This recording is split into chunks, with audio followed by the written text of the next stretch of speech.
ఎలా ఉన్నారు? మీరందరూ బాగున్నారు అనుకుంటాను. నేను కూడా బాగున్నాను. అయితే ఈ అల్లం చూసారా, ఇది మన హెల్త్కి చాలా మంచిదని, చాలా పోషక విలువలు, ఆరోగ్యానికి మంచిదని అందరికీ తెలుసు. కానీ తినడానికి ఎక్కువగా ఇష్టపడరు ఎవరైనా. పిల్లలు కూడా కొంచెం కష్టంగా తింటారు. దీంతో మనం రకరకాలుగా కూరల్లో వాడతాం, టీలో వాడతాం. ఇవన్నీ మన ఆరోగ్యానికి మంచిదనే కదా, జీర్ణశక్తిని బాగా పెంచుతుంది. అందుకని మనం వాడుతూ ఉంటాము. కానీ ఇలా కష్టంగా వాడక్కర్ లేకుండా మనకి ఇదే అల్లం, ఇదే పోషక విలువలు ఏమీ మిస్ అవ్వకుండా మామిడల్లం అని దొరుకుతుందండి.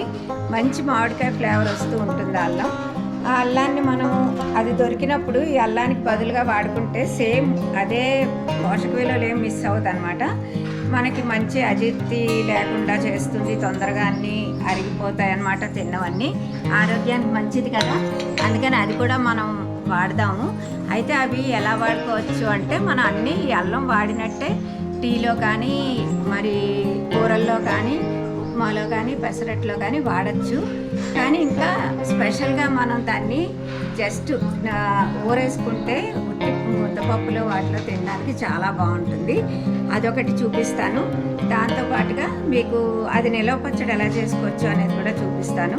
ఈ నిలవ పచ్చడి కూడా 3 నెలల వరకు చాలా బాగుంటుందండి. ఫ్రిడ్జ్లో పెట్టుకుంటే ఇంకొన్నాళ్ళు తినచ్చు.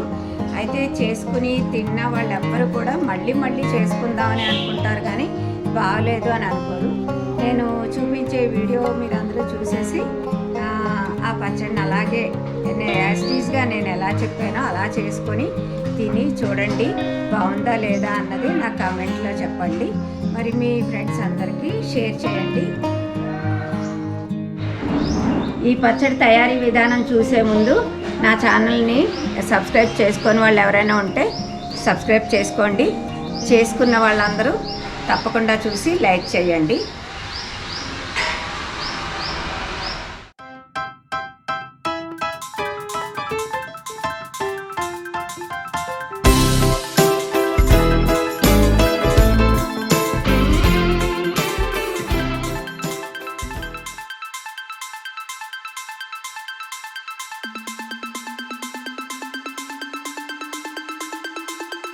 ఇదిగోండి మామిడల్లం ఇలా ఉంటుంది. అల్లంలాగే కనిపిస్తుంది చూడడానికి, కానీ ముక్క విరపగానే మనకి మామిడికాయ ఫ్లేవర్ వస్తుంది. ఇది చాలా మంచి ఫ్లేవర్ ఉండడమే కాకుండా ఇది టేస్ట్ కూడా చాలా బాగుంటుంది. కారం అది ఎక్కువగా ఉండదు. మనం సలాడ్ లాగా అల్లాన్ని సలాడ్గా చేసుకొని తినలేము కదా, దీన్నైతే సలాడ్లా చేస్తే చాలా బాగుంటుంది. ఇవి అన్నీ ఇలా కట్ చేయడం మా అబ్బాయికి సరదా అండి. అందుకని నేను కట్ చేస్తానమ్మా, నువ్వు చేతుగానిలే అంటే సరే అన్నాను. అబ్బాయి కట్ చేస్తున్నాడు. వాడికి చాలా ఇష్టం ఈ మామిడల్లం, అందుకనే వైజాగ్ నుంచి తీసుకొచ్చాడండి. మనకి తెలంగాణలో దొరకడం కొంచెం కష్టమే. ఇది మెట్ట పొలాల్లో ఎక్కువగా పండుతుందన్నమాట. అందుకని అక్కడ కొంచెం చౌకగా దొరుకుతుంది. మనకి ఇక్కడ దొరుకుతుంది కానీ కొంచెం కాస్ట్ ఎక్కువ. అయితే మనం అలా దొరికినప్పుడే దీన్ని ఇలాగా వాడుకోవాలన్నమాట. ఇది సీజనల్గా దొరుకుతుంది. జనవరి, ఫిబ్రవరి, డిసెంబర్ ఈ నెలల్లోనే దొరుకుతుంది, కానీ ఇంకా తర్వాత దొరకదన్నమాట. అందుకని దొరికినప్పుడే మనం ఈ సలాడ్ కానీ నిలవ పచ్చడి కానీ చేసుకోవడానికి బాగుంటుంది. అందుకనే మీకు ఈ వీడియో చూపిస్తున్నాను. అలా సన్నంగా కట్ చేసేసుకోవాలండి. ఈ కట్ చేసుకోవడం అన్నది మన ఇష్టం. నేను ఇలా సన్నగా పొడవుగా కట్ చేశాను. కొందరు చిన్న చిన్న ముక్కలుగా కూడా కట్ చేసుకోవచ్చు. అలా ఎలా మనకి ఇష్టమైతే అలా కట్ చేసుకోవాలన్నమాట. శుభ్రంగా తొక్కు తీసేసి కడుక్కొని, ముందే కడిగి తొక్కు తీసుకొని అలా కట్ చేసుకోవాలి మొత్తం ముక్కలన్నీని. ఇది చాలా సింపుల్గా తొందరగా అయిపోతుంది. చాలా టేస్టీగా కూడా ఉంటుంది. టేస్ట్ బాగుంది కదా అని ఎక్కువ తినేయకండి, ఎందుకంటే ఇది అన్నిటినీ మనం తిన్న ఫుడ్ని అరిగేలాగా చేస్తుంది, కానీ ఇది మటుకు తొందరగా అరగదండి. అలా కట్ చేసుకున్నాం. మనకి నచ్చినట్టుగా మన రుచికి తినగలిగే కారాన్ని బట్టి, మన పచ్చిమిరపకాయలు ఉండే కారాన్ని బట్టి ఆ పచ్చిమిరపకాయలు కట్ చేసుకోవాలి. నేను ఒక 15 పచ్చిమిరపకాయల దాకా సన్నగా కట్ చేశాను. దానికి తగినట్టు ఉప్పు, 2 పెద్ద స్పూన్లు ఉప్పు పడుతుందండి. ఒక 1/2 కేజీ మామిడల్లం కదా అది. దానికి 2-3 దాకా నిమ్మకాయలు కూడా పడతాయి. ఆ నిమ్మకాయ రసం వేసేసుకోవాలి. మనకి నచ్చిన టేస్ట్ వరకు, మనకి పులుపు ఎంత తినగలము అనే దాన్ని బట్టి చూసుకొని వేసుకోండి, పుల్లగా అయిపోయినా బాగుండవు. అది బాగా కలపాలి, పులుపు, ఉప్పు, ఈ మిరపకాయలు, పచ్చిమిరపకాయలు కలిసేలాగా.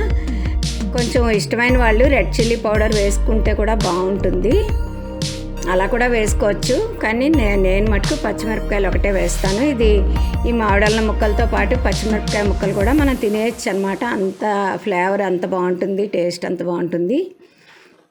దీన్ని ఇలాగ ఒక పూట మూత పెట్టి వదిలేయాలండి. అలా కలిపేసాం కదా, వెంటనే తినడానికి బాగుండదు. ఒక పూట వదిలేసిన తర్వాత, అంటే మార్నింగ్ చేసుకుందాం తిందాం మనం అనుకుంటే రాత్రి చేసి పెట్టుకుంటే మార్నింగ్కి చాలా బాగుంటాయి అన్నమాట. బాగా ఇవి ఊరుతాయి, పులుపు ఉప్పు పట్టి. అంతేనండి, చాలా సింపుల్గా ఈజీగా టేస్టీగా చేసుకునే మామిడల్లం మీకు చేసి చూపించాను సలాడ్. మీరు కూడా చేసి నాకు కామెంట్ చేయండి.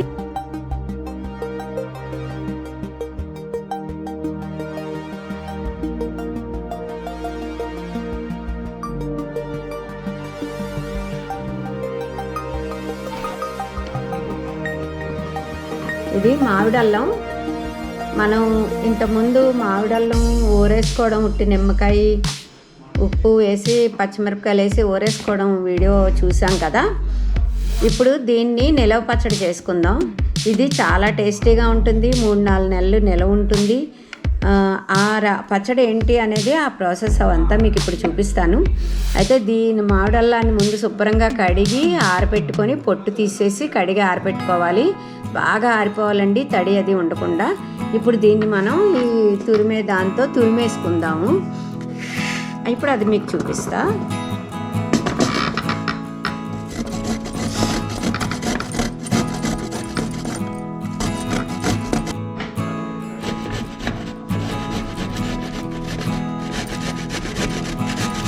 చేతులు కట్ చేసుకోకుండా జాగ్రత్తగా దీన్ని తురిమేసుకోవాలండి. అన్ని ముక్కల్ని తురిమేసుకొని దీన్ని మనం మిక్సీకి వేయకుండా ఇలాగా తురిమింది ఇలా డైరెక్ట్గా పచ్చళ్ళలో వేయడం వల్ల ఏంటంటే మనకి మధ్య మధ్యలో ఈ మామిడల్లం ముక్కలు తురుములాగా వస్తుంది. అలా ఒకసారి ఎవరైనా ట్రై చేసి చూడండి, నా వీడియో చూసి మీకు కూడా అర్థమవుతుంది. అది టేస్ట్ బాగుంటుంది, పచ్చడి కూడా చూడటానికి బాగుంటుంది. అన్నీ ఎప్పుడు ఒకేలాగా కాదు కదా, ఇలా తురుముకున్న పచ్చడి చాలా టేస్టీగా ఉంటుంది. మొత్తం అల్లం అంతా కూడా ఇలాగా తురిమేసుకున్నాం సన్నగా, చూసారా. ఇది మనం ఇంకా మిక్సీకి మెత్తగా ఏం రుబ్బము, డైరెక్ట్గా కలిపేస్తాం అన్నమాట పచ్చడిలో. ఇప్పుడు ప్రాసెస్లోకి వెళ్ళిపోదాం మనం.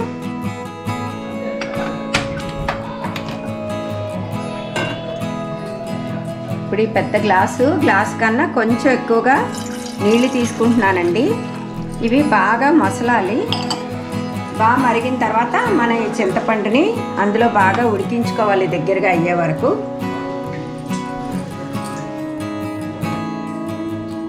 ఇప్పుడు ఈ నీళ్లు మరిగేలోపు మనం దీని మీద షిఫ్ట్ చేసుకొని దీని మీద వేయించుకోవాలి కదా. ముందు కొంచెం ఇవి వేయించుకోవాలి. ఎండుమిరపకాయలు, ధనియాలు, 1 స్పూన్ అంతా మెంతులు,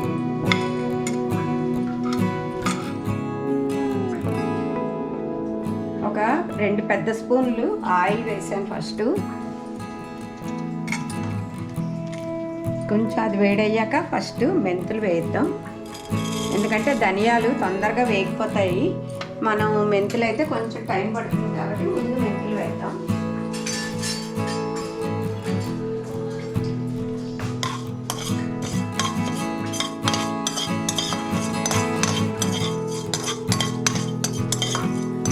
ఈ అల్లం పచ్చడి చాలా బాగుంటుందండి. మనం ఏ దోశ అయినా, ఇడ్లీ అయినా, అసలు రైస్లోకైనా కూడా చాలా టేస్టీగా ఉంటుంది. అందరూ ఇష్టపడతారండి. మంచిది కూడా ఆరోగ్యానికి. అల్లం మనకి ఏదో ఒక విధంగా వెళ్ళడం ఆకలిని బాగా పెంచుతుంది అన్నమాట. సమ్మర్లో ఇది కొంచెం తీసుకోవడం వల్ల మనకి ఆకలి పెరుగుతుంది, దాహం కూడా తగ్గుతుంది అన్నమాట. ఇప్పుడు అది కొంచెం వేగే కదా, ఈ ధనియాలు వేసేస్తున్నాను.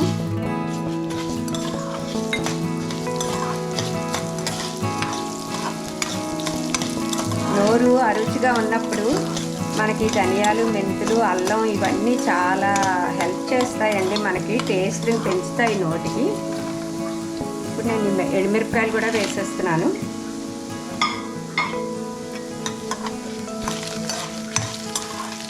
ఇది చక్కగా దోరగా మాడిపోకుండా వేయించుకోవాలి మనం.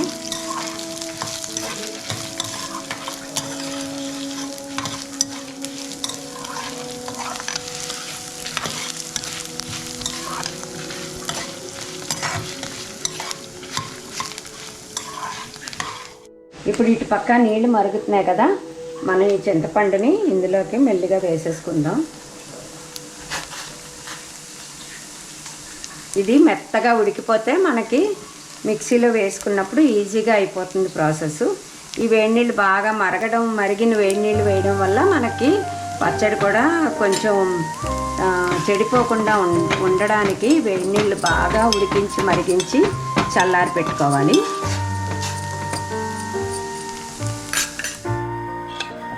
ఇప్పుడు ఈ ఉడికిన చల్లారిపోయింది చింతపండు, దీన్నంతా మనం మిక్సీలో మెత్తగా పేస్ట్లా చేసి తెచ్చుకుందాం.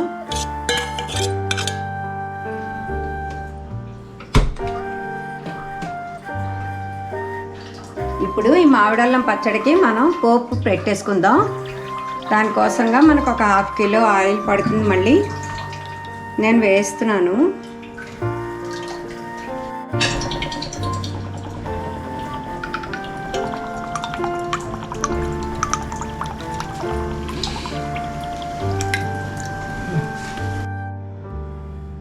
సరే, ఇప్పుడు మినప్పప్పు, ఆవాలు, జీలకర్ర, 2-3 ఎండుమిరపకాయలు పోపు వేసేసుకుంటున్నాం మనం.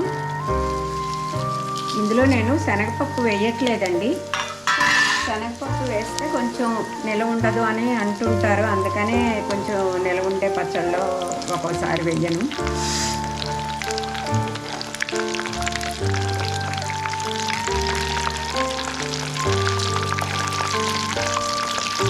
మామిడల్లం ఫ్లేవర్తో ఈ పచ్చడి చాలా టేస్టీగా ఉంటుందండి. అందరూ ట్రై చేసి చూడండి.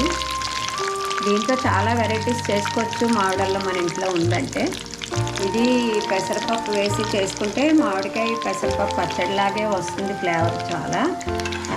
అది ఒకసారి వీలైనప్పుడు మీకు అది కూడా చేసి చూపిస్తాను, ఆ పచ్చడి కూడాను. కొంచెం కడిగి ఆరబెట్టిన కరివేపాకు వేసేసాను. ఇప్పుడు తురిమి పెట్టుకున్నాం కదా, ఈ మామిడల్లం వేసి బాగా ఫ్రై అవనివ్వాలండి. ఫస్ట్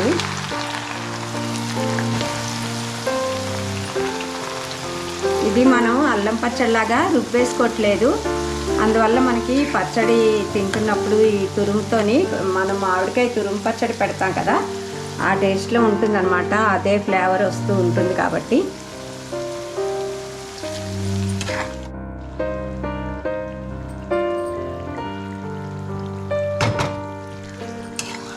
ఇదిగోండి, ఇలాగా కొంచెం ఫ్లేమ్ తగ్గించుకొని మామిడల్లం మాడిపోకుండా కొంచెం మగ్గే వరకు ఒక 2 నిమిషాలు ఇలా కలుపుకుంటే చాలు.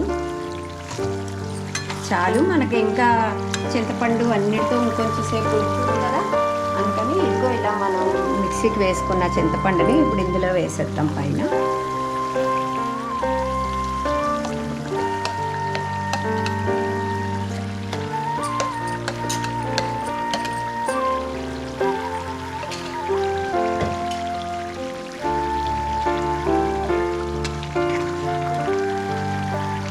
ఈ చింతపండు మగ్గు కూడా మనకి నూనెలో బాగా ఇంకోసారి ఉడికిపోతుంది.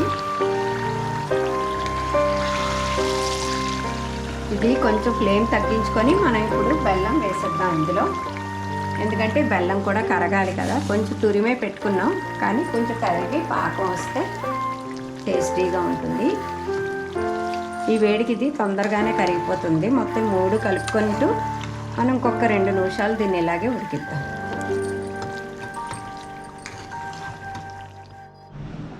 ఇప్పుడు 1/2 కప్పు ఉప్పు వేసేస్తున్నాను.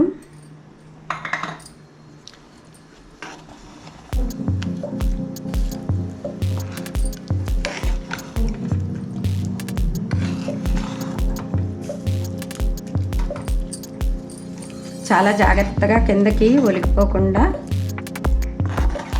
మగ్గించుకోవాలండి దీన్ని. మనకి ఇది మగ్గుతున్నంతసేపు బెల్లం చక్కగా పాకంలాగా వస్తుంది, ఆ టెక్స్చర్ మారిపోతుంది. బెల్లం మొత్తం కరిగిందంటే, కొంచెం పాకంలా కలిసిందంటే దీనిలో మంచి టెక్స్చర్ వస్తుంది పచ్చడి.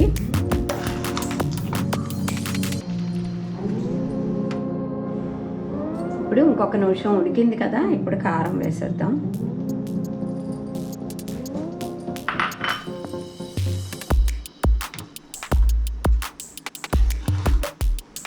అలాగే మనం ముందే వేయించి పెట్టుకున్నాం కదా మెంతులు, ధనియాలు, కొంచెం ఎండుమిరపకాయలు, ఈ పౌడర్ని కూడా వేసేద్దాం. ఇప్పుడు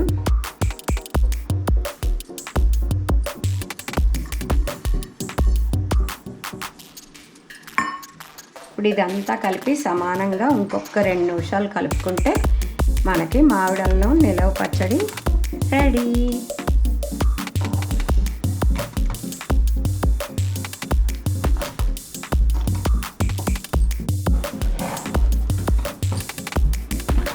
నేను నా కొలత ప్రకారం వేసాను. ఉప్పు అనేది కొంచెం ఎవరికి తగ్గట్టు వాళ్ళు అడ్జస్ట్ చేసుకోండి. కొంతమంది ఎక్కువ తినచ్చు, తక్కువ తినచ్చు. నేనైతే ఇది కరెక్ట్గా పర్ఫెక్ట్గా ఇంకా చూసుకోక్కర్లేదన్నమాట, అలాగా చేశాను. అంటే మా టేస్ట్ అలా ఉంటుంది. కొంచెం ఇది అల్లం పచ్చడి అంత కారం ఇది ఉండదు కాబట్టి మనకు ఆ మాత్రం కారం పడుతుంది.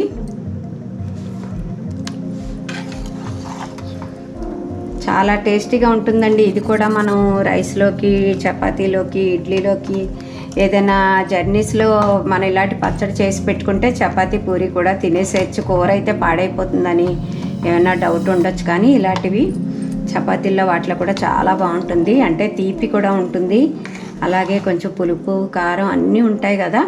ఇది ఎందులోకి తిన్నా కూడా మనకి చాలా టేస్టీగా ఉంటుంది. ఇప్పుడు ఇది కనుక చూసారంటే మామిడల్లం ఎక్కడ దొరుకుతుందా అని హైదరాబాద్ అంతా జల్లెడ పట్టేయాలన్నమాట. అంత టేస్టీగా పచ్చడి మీకు చేసి చూపించాను. అందరూ చేసుకొని చూసి నాకు ఎలా ఉంది ఏంటి, మీరు చేశారా లేదా, ఇంతకుముందు ఎప్పుడైనా మీరు చేశారా, ఎవరైనా చేయగా తిన్నారా, ఏదైనా సరే నాకు ఒక కామెంట్ అయితే పెట్టండి.